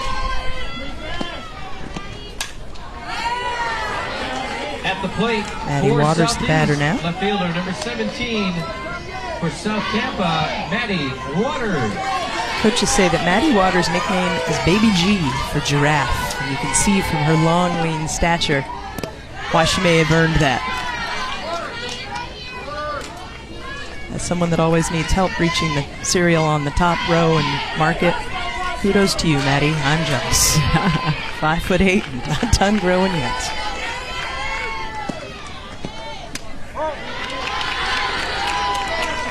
She's done a great job out in left field.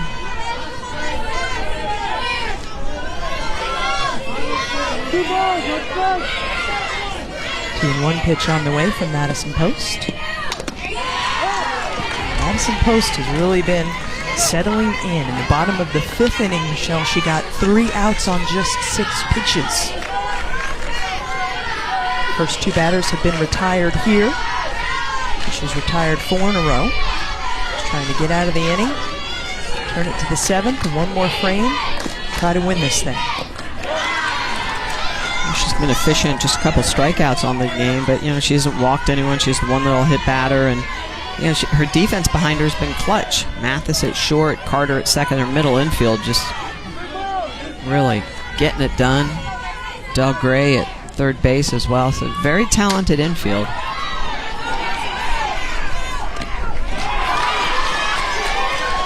Great stretch by Bella Kiner to make good on that play from Carly Mathis. Mathis to Kiner twice in that frame. 5-3 Texas through 6. Kiner at first base, stretch it, keeping the toe on the bag. Big third out of the inning.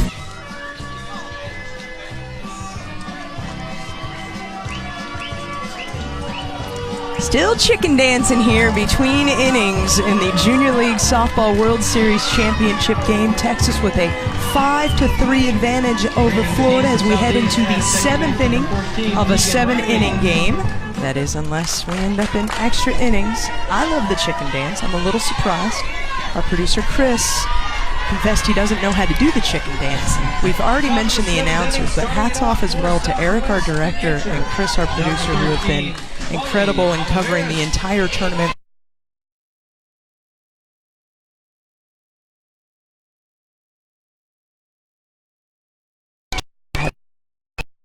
Noticed how PN family has meshed with the Junior League family.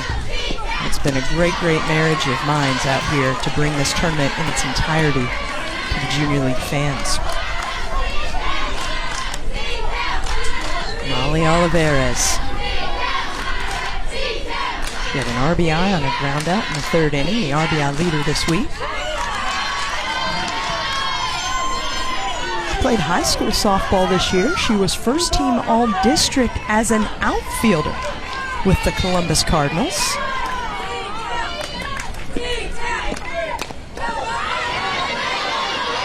Campo.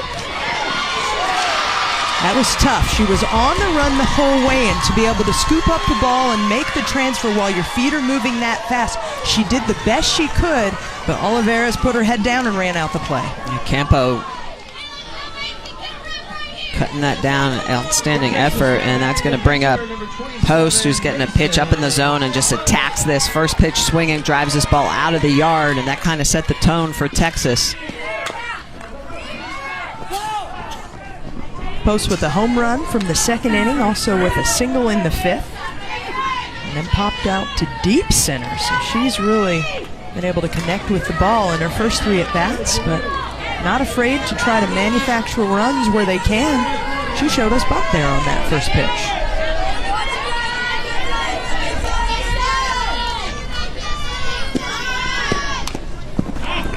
Texas trying to get some insurance runs. First, in fact, for the 7 innings, Texas has put the leadoff runner on, so they've been outstanding at getting it done early in the count, early in the inning, putting the pressure on this Tampa team.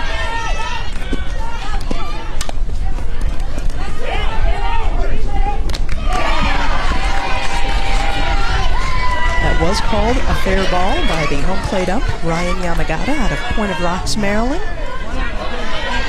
So first out of the inning, and Oliveras makes her way to second. Sometimes it's hard to tell as the game goes on, Michelle, and the lines start to get blurred, and you just have to watch the officials to help you figure out what's going on out there. Well, and for the players, you just have to play everything out until the umpire makes the call. So Paxton, good job behind the dish to make sure she picks that ball up and plays it out, gets the out over at first base. Oliveras does move up in the scoring position.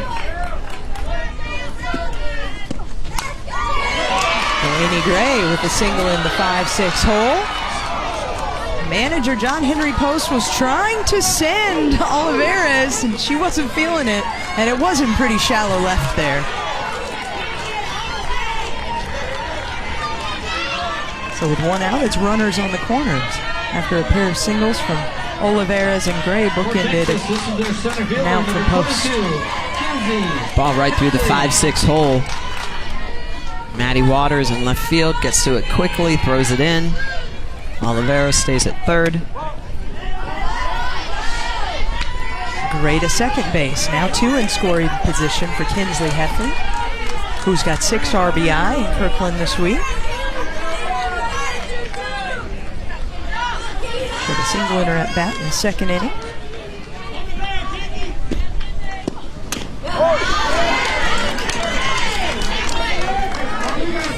The Southwest team, through their manager, John Henry Post, great chemistry. Genuinely love being around each other and work so hard to get better every day. And once again, it's that dubious 5-6 hole. And a play at the plate. Again, outstanding defense from Tampa catcher J.C. Thaxton to keep that second run off the board.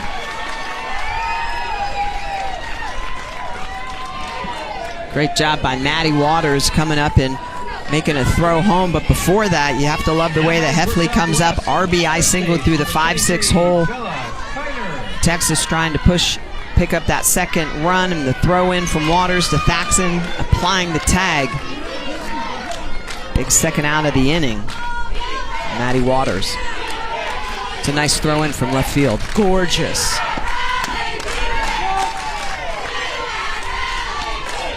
It's been a busy couple of bats for Maddie Waters out there in left. She's just keeping her head in the game and keeping that run off the board. As Southeast gets prepared to bat one more time in the bottom of the 7th, that could prove to be a critical play. Bellicano, the hitter now. Well, when you can put runs up on the board, even when you have the lead late in the game, it's always, the insurance runs always make such a difference for your defense, for your pitchers, and that's exactly what the Southwest team is doing right now. The momentum had kind of shifted back to Tampa, and so Southwest trying to pull that momentum back in their direction.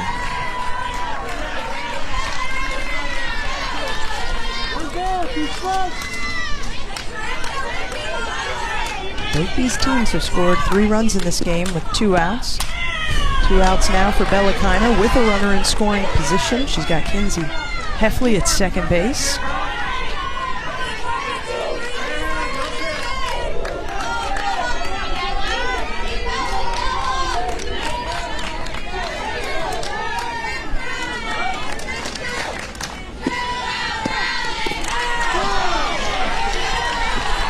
that one rolls and hits Kiner in the ankles.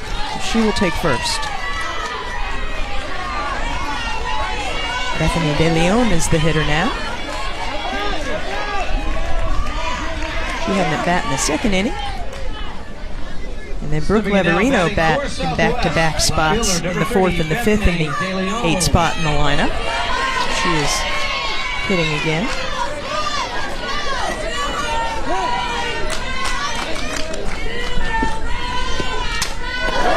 De Leon into right field. Emily Mesra makes the play.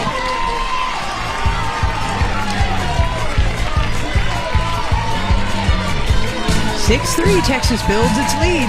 Kensley Heffley getting it done, driving that ball through, picks up another big run for Texas. 1 run. 3, 6, 7, 8, 0, 4, 1. If you have that ticket, no, I gotta go up for that. 6-8. Welcome back to Everest Park in Kirkland, Washington, the home of the Junior League Softball World Series. Since it started in 1999, we are heading to the bottom of the 7th inning, and the Southwest champions from Columbus, Texas, have a 6-3 lead over the Southeast champs out of South Tampa, Florida. This is the opportunity for the gals, the All-Stars from the South Tampa and Interbay Little Leagues. Top of the lineup for Southeast, Jocelyn Campo, the leadoff hitter in the batter's box. That one out of play. Campo reached on an error in the first inning. In the fourth inning, Michelle had a 2 RBI single that was really crucial to bring her team back into believing they could do some things. It was a 3-run inning in the fourth. And this is their opportunity to try to win this thing in the bottom of the inning as the home team.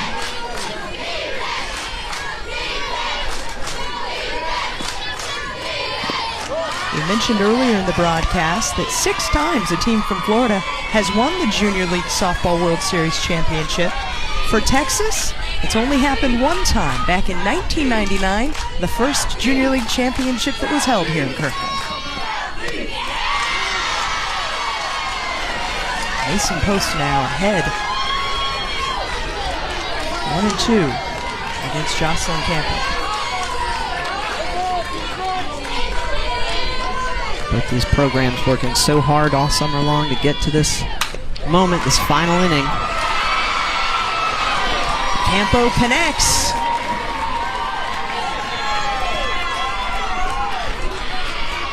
That ball drilled hard. Campo, nice at bat in the leadoff spot. Getting on base, that's really your job when you're down late in the game. And always your job when you're the leadoff batter. Addie Swink is the hitter now in the 2nd spot in the lineup. The youngest player on the team. Very quiet, but very good. Her teammate Lily Nichols says she is one of the most level-headed people I know. Super mature.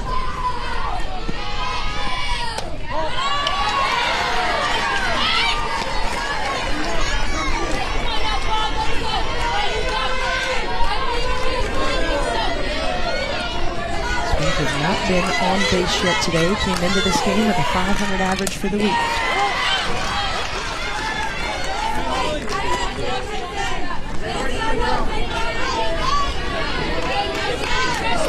Swink going into 8th grade next year. 4 players on the Southeast team are already teammates at Robinson High School. A bunch of other players will try out for that team in the fall when they become high school freshmen.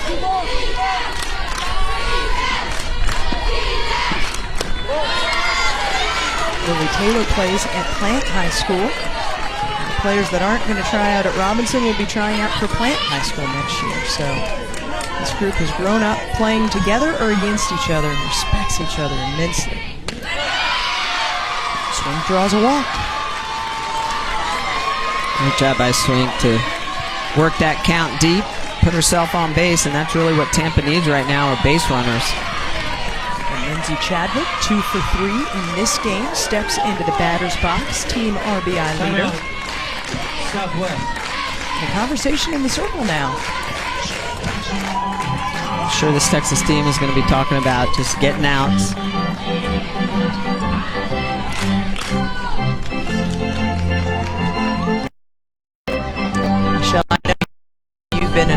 these conversations in the pitching circle. You could feel almost like a change in the air when Swink drew that walk and all of a sudden there were 2 on and no outs and it's the bottom of the 7th and it's a 3-run game and all the things that we all know as lovers of softball and baseball come into fans' minds, don't they? Well, yeah, and I think if you're Texas, you have to say, hey, we scored a insurance run, we've got a 3 spot, let's just work on controlling the at-bat, so work from ahead and try to induce some ground balls. A couple of errors by the defense today for Texas, but they're very strong defensively, so it's just a matter of having faith in the defense and get the outs where you can. And if you're Tampa, you're just trying to work counts deep and apply the pressure. This is the player they want in the batter's box right now. Coach Mesra says that Lindsay Chadwick is the leader of the team. Very funny, but determined to win. 2 for 3. She's got a single her first at-bat, a big double in her second at-bat. Coach Campo's scouting report on Chadwick. She's our big bat. I need her to come through right here.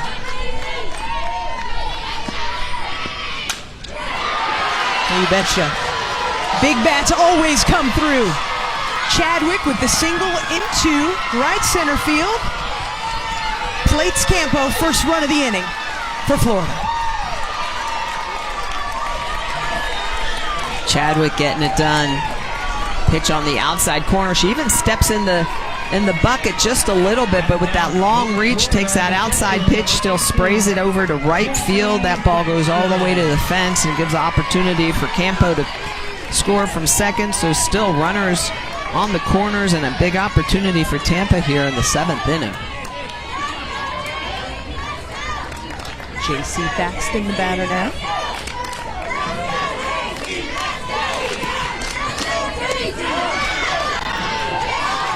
Chadwick takes second base, so now 2 in scoring position for Thaxton. Thaxton had a single in the 5th.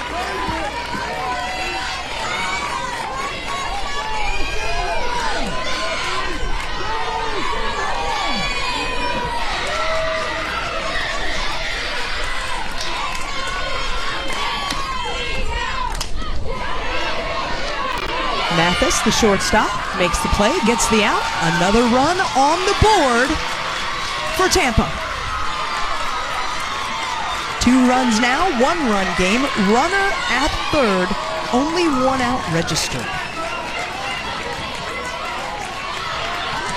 Thaxton going to hit this ball right at Mathis. Mathis with good focus. Look at even with the runner in front of her. She's going to focus. She picks up the out.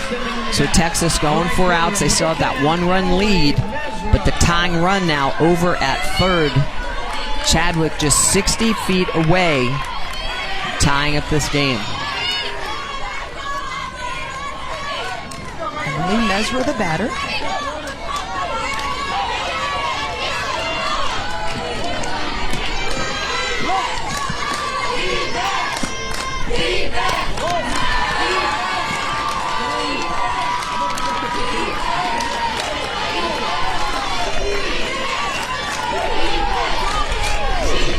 Really stays together, and they are demonstrating that to us here in the bottom of the 7th.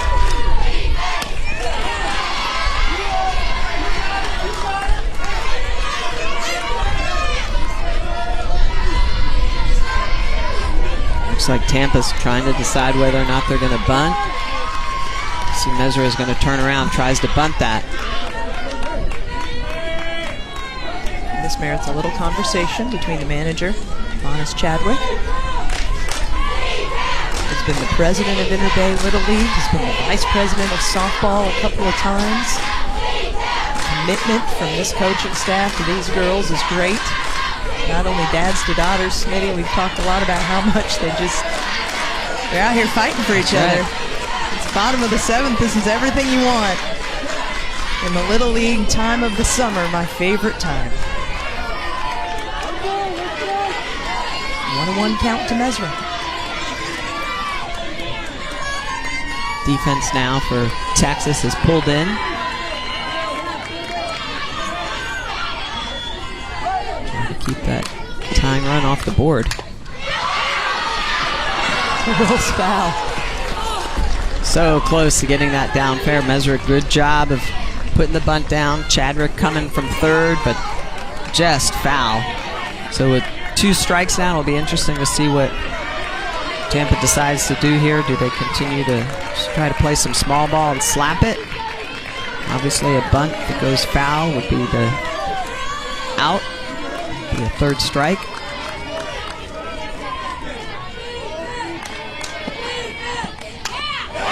She goes for the bunt, plays at the plate. Ball gets away from Olivares, and Tampa has tied the game. And that is a huge 2-strike bunt by Mesra, getting that ball down. Great execution by Emily Mesra to take a pitch and put it down. Look at the focus. She's going to square around, and just outstanding barreling up. Gets that ball right to post. Post brings it in, but it's just not in time. Chadwick's going to slide in and ties up the game for Tampa. The question now is, with the runner at first, if they can plate another run, they potentially can walk off the championship here in the bottom of the 7th. I keep flashing back to the tight shot of Emily Mesra's face with the 2 strikes, wondering what she was going to do. She went to work in that at-bat. Wow. Oh, my. Cassidy Lunn rips one down the third base line. The speedy Mesra comes home. South Florida wins in a walk-off.